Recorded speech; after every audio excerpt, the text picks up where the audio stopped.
The first sound reaches my ears before my eyes open, and I know the world has changed again.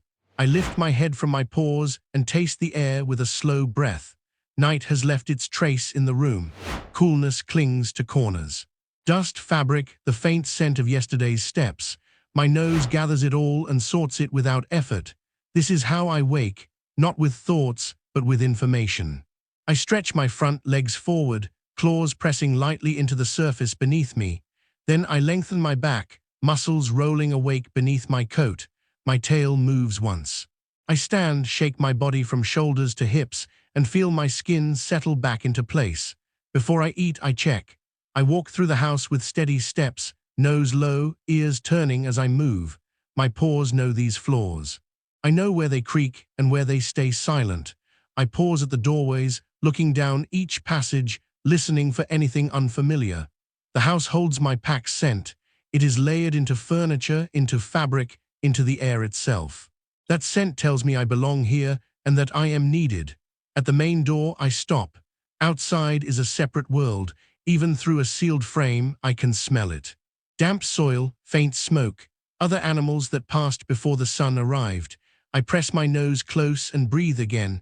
My body becomes alert without command. A door is more than a barrier. It is a boundary between safety and uncertainty. A sound from behind pulls me back. Soft steps, a quiet shift. My ears flick toward it immediately. The humans are waking. I do not rush toward them. I wait, watching. Their movements are familiar. Their patterns matter. I read them the way I read wind or scent. When they are calm, I am calm. When they move quickly, I follow more closely. Food comes soon after. I hear it before I see it.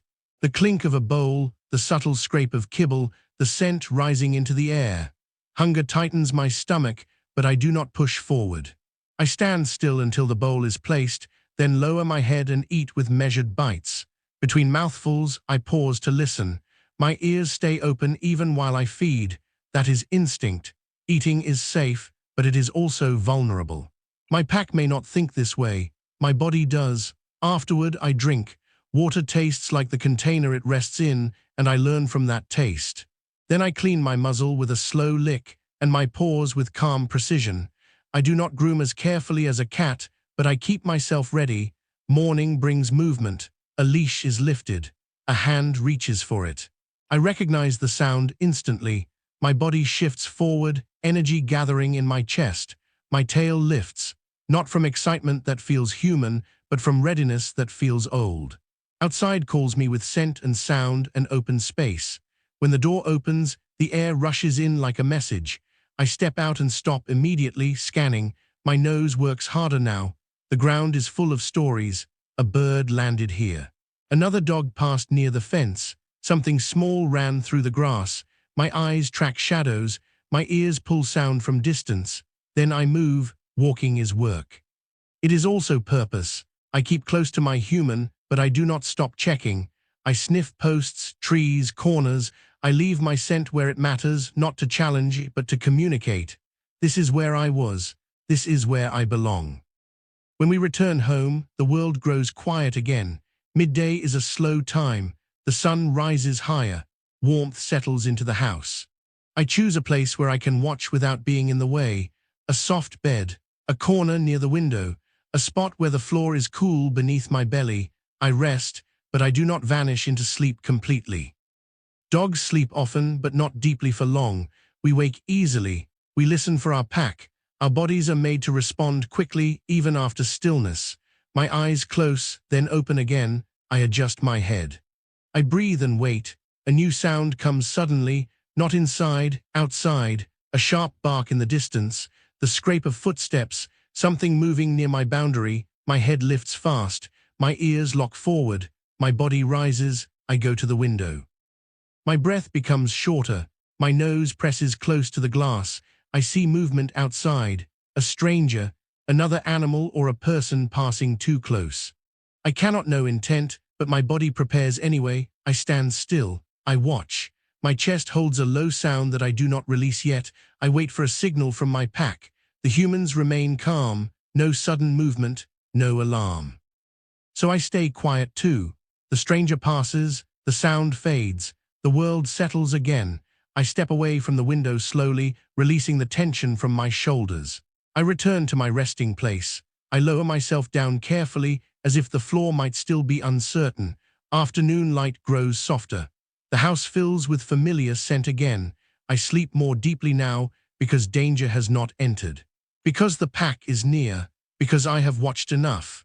And when the day begins to turn toward evening, I will rise again, ready to read the world once more. Night brings different smells, and I notice them before anyone speaks.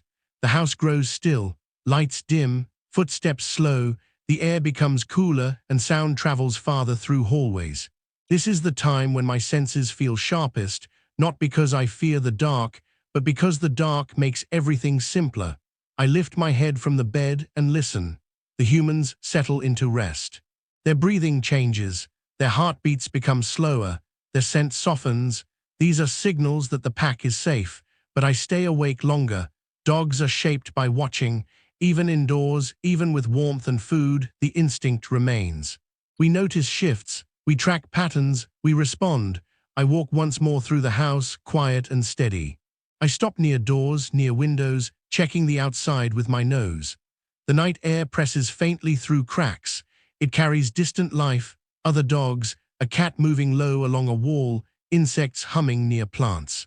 Sometimes I hear a sound that does not belong, a scrape of wind against metal, a faint thud, a distant engine. My ears turn toward it. I hold still until I understand whether it matters. Most nights it does not. When it is truly quiet, I return to the place I chose for sleeping. I circle once, then again. This is not nervousness, it is instinct. It presses scent into the bedding. It shapes the space into something that feels correct. I lie down with my body turned toward the main entrance. This position is not a decision, it is habit. Hours pass, sleep comes in cycles. Light sleep, then deeper. I wake briefly to listen, then return to stillness. My ears never stop working. Before dawn, I rise again. The world outside changes at this hour. The air grows cooler. Birds begin to move. Scent becomes fresh again. If the door opens at this time, I would be ready. When morning finally arrives, the house wakes again. Food returns, water, familiar movement. I watch and wait for cues. My body prepares for the day. The first walk, the first checks, the first scents on the ground. Outside, the air is warmer now, and it carries more life. Today, we walk a different path. That matters. I notice it immediately.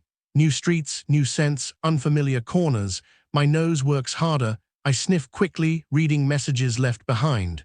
Another dog marked here. A cat passed along this fence. A human carried food. Each scent is a thread, and my mind follows them briefly before letting them go. We approach a narrow area where walls rise close on both sides. My steps slow. The space funnels sound. It hides movement. It limits escape. Instinct tells me to be careful. Then I hear it. A low growl from behind a barrier. A dog I cannot see. I stop. My body stiffens. My tail holds steady. My ears lock forward. I do not rush. I do not bark first. I stand and wait, listening for changes. The growl rises again, closer now. The scent slips through the gap. Another dog, unfamiliar, tense. My human's grip changes slightly on the leash. That is my signal. I take one step back, then another. Distance is safety. Avoidance is wisdom. Real strength is control. We turn away. The sound fades behind us. The tension leaves my muscles slowly, like heat leaving stone after sunlight. Back home, the familiar air wraps around me again. I drink, I rest. I choose shade when the day becomes warm. I watch the doorway when the house becomes quiet. By evening, I return to softness. My pack moves around me. The scents settle into the house again. I lie down where I can see them, where I can hear them, where I can respond if something changes. My eyes close, but my ears remain open, because this is what I do. I read the world, I stay close. I remain ready, and tomorrow, when the first sound reaches my ears, I will rise and do it all again.